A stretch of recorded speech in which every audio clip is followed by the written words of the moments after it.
Hello student, you are most welcome in my YouTube channel या study classes. Student, आज हम English grammar में active voice and passive voice को teach करेंगे। Student, जैसा कि आप लोग जानते हैं, एक्टिव वॉइस को हिंदी में कहते हैं कर्तवाच। एक्टिव वॉइस को कहते हैं कर्तवाच एंड पैसिव वॉइस को कहते हैं कर्मवाच। एक्टिव वॉइस जिसे हम कहते हैं स्टूडेंट, एक्टिव वॉइस का मतलब है ऐसा वाक्य जो कर्ता प्रधान वाक्य होता है, उसे हम एक्टिव वॉइस कहते हैं। क्या कहते हैं? कर्ता प्रधान वाक्य। और पैसिव वॉइस को कहते हैं कर्म प्रधान वाक्य। तो एक्टिव वॉइस में student we give importance to the subject, यानी एक्टिव वॉइस में हम कर्ता को महत्व देते हैं और पैसिव वॉइस में हम कर्म को महत्व देते हैं, इसीलिए उसे हम कहते हैं कर्म प्रधान वाक्य। तो स्टूडेंट, एक्टिव वॉइस का वाक्य हमेशा सब्जेक्ट से प्रारंभ होता है। एक्टिव वॉइस का वाक्य सब्जेक्ट से प्रारंभ होता है, उसमें हेल्पिंग वर्ब की फॉर्म टेंस के अनुसार और ऑब्जेक्ट होता है। ऑब्जेक्ट का होना बहुत जरूरी है। अगर ऐसा कोई सेंटेंस है जिसमें ऑब्जेक्ट नहीं है तो उसकी पैसिव वॉइस नहीं बनती।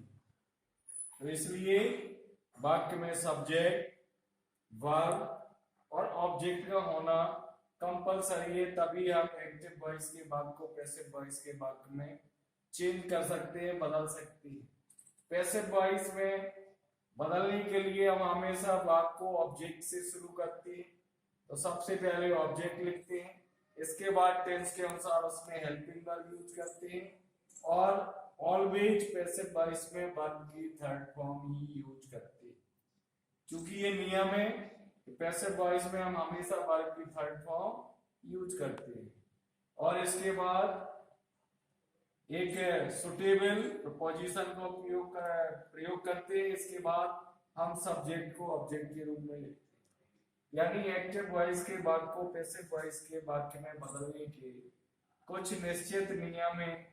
सबसे पहले हम हमेशा ऑब्जेक्ट को सब्जेक्ट के रूप में लिखते हैं, इसके बाद टेंस के अनुसार उसमें हेल्पिंग वर्ब यूज करते हैं, इसके बाद उसमें वर्ब की थर्ड फॉर्म यूज करते हैं, इसके बाद सुटेबल प्रपोजिशन यूज करते हैं, इसके बाद हम सब्जेक्ट को ऑब्जेक्ट के रूप में लिखते हैं। ये बात याद रखना बहुत जरूरी है। स्टूडेंट, कोई भी अगर एक्टिव वॉइस का वाक्य है उसे हम पैसिव वॉइस के वाक्य में बदलना चाहते हैं, तो इसके लिए हमें सबसे पहले सेंटेंस का स्ट्रक्चर देखना है। अगर वो सेंटेंस हमारा अफर्मेटिव सेंटेंस है तो हम उसे अफर्मेटिव सेंटेंस के स्ट्रक्चर के अनुसार पैसिव वॉइस में चेंज कर देंगे। अगर हमारा सेंटेंस नेगेटिव है तो हम उसे नेगेटिव में चेंज कर देंगे। नेगेटिव सेंटेंस का जो स्ट्रक्चर है वो उसमें लागू करेंगे। अगर हमारा सेंटेंस हेल्पिंग वर्ब से शुरू है, यानी सिंगल इंटरोगेटिव सेंटेंस है, तो हम उसमें पैसिव वॉइस में भी वही स्ट्रक्चर यूज करेंगे। अगर हमारा एक्टिव वॉइस का भाग क्वेश्चन वर्ड से शुरू है तो हम उसे पैसिव वॉइस में बदलने के लिए क्वेश्चन वर्ड से ही शुरू करते हैं। जैसे एग्जाम्पल के लिए मैं यहाँ पर कुछ एग्जाम्पल दे रहा हूँ, तो आप लोग समझने की कोशिश करेंगे।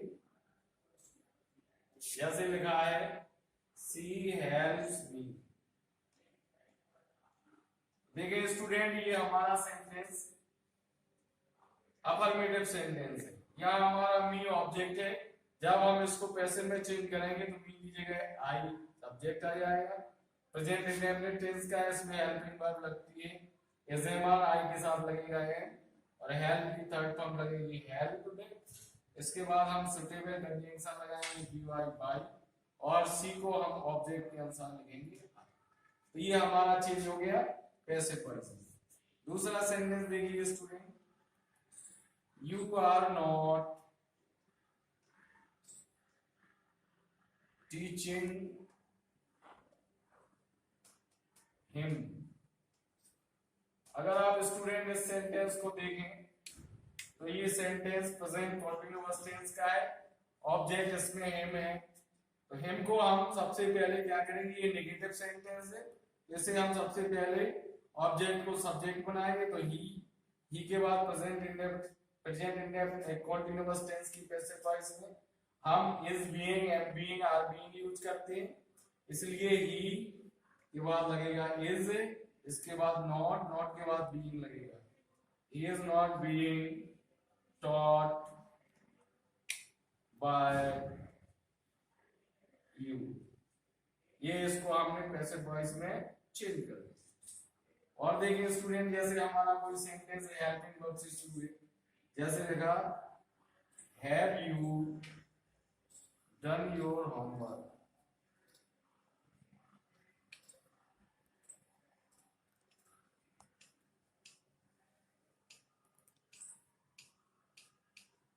देखिए स्टूडेंट, ये हमारा जो सेंटेंस है ये हेल्पिंग वर्ब से शुरू है, इसीलिए सिंगल इंटरोगेटिव सेंटेंस है। लेकिन जब हम इसे पैसिव वॉइस में चेंज करेंगे तो हम हेल्पिंग वर्ब यूज करेंगे ऑब्जेक्ट के अनुसार। ऑब्जेक्ट हमारा होमवर्क है, सिंगुलर नंबर है, हमें पैसिव वॉइस में हमेशा ऑब्जेक्ट को महत्व देना है, इसको इंपॉर्टेंस देना है। हमें सब्जेक्ट से फिर मतलब नहीं है, क्योंकि सब्जेक्ट पैसिव वॉइस में सबसे पीछे लगाया जाता है। तो होमवर्क सिंगुलर नंबर है, इसलिए सबसे पहले लगेगा है, फिर इसके बाद होमवर्क, इसके बाद हम लगाएंगे बीइंग। इसमें स्टूडेंट योर होमवर्क है, तो इसलिए लगाएंगे has your homework, has your homework been done by you. और सबसे लास्ट में हम क्वेश्चन मार्क लगाएंगे। अगर मान लीजिए हमारा कोई सेंटेंस इंटरोगेटिव, यानी जैसे मान लीजिए क्वेश्चन मार्क से शुरू है, हु बॉट न्यू बुक्स। देखिए हु से शुरू है, ये हमारा क्वेश्चन वर्ड है। जब हम इसको पैसिव वॉइस में चेंज करेंगे तो हु की जगह सबसे पहले लिखेंगे बाय हूम, हु की जगह बाय हूम लिखा जाता है। इसके बाद हमने देखा ये पास्ट इंडेफिनिट टेंस है, इसकी पैसिव वॉइस में हम वाज बार यूज करते हैं। न्यू बुक्स हमारा प्लूरल नंबर ऑब्जेक्ट है, तो बाय हूम बार लगाएंगे, by whom were new books.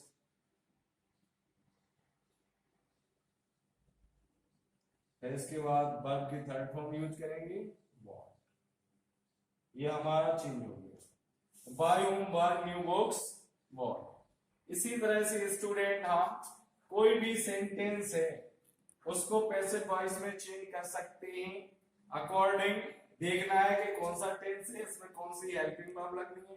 Passive voice में ऑलवेज थर्ड फॉर्म यूज होती है, और जब हम सब्जेक्ट को ऑब्जेक्ट के रूप में लिखते हैं तो उसके पहले एक सुटेबल पोजीशन यूज करते हैं। स्टूडेंट जैसे मान लीजिए अभी मैंने आपको present indefinite, present continuous, present perfect और पास्ट इंडेफिनिट बताया। अगर मान लीजिए हमें पास्ट कंटीन्यूअस टेंस का वाक्य दिया गया है जिसको हमें पैसिव वॉइस में चेंज करना है, तो उसमें हम हेल्पिंग वर्ब वाज, बीइंग और बीइंग यूज करते हैं। आई तथा सिंगुलर नंबर सब्जेक्ट के साथ, आई मींस मैं, और सिंगुलर नंबर सब्जेक्ट के साथ हम उसमें वाज बीइंग यूज करते हैं। यू तथा प्लूरल नंबर ऑब्जेक्ट के साथ हम उसमें वर बीइंग यूज करते हैं। और मैंने आपको पहले ही बता दिया है कि पैसिव वॉइस में ऑलवेज वर्ब की थर्ड फॉर्म यूज होती है।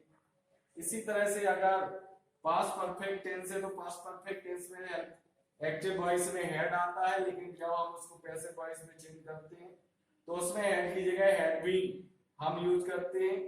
इसी तरह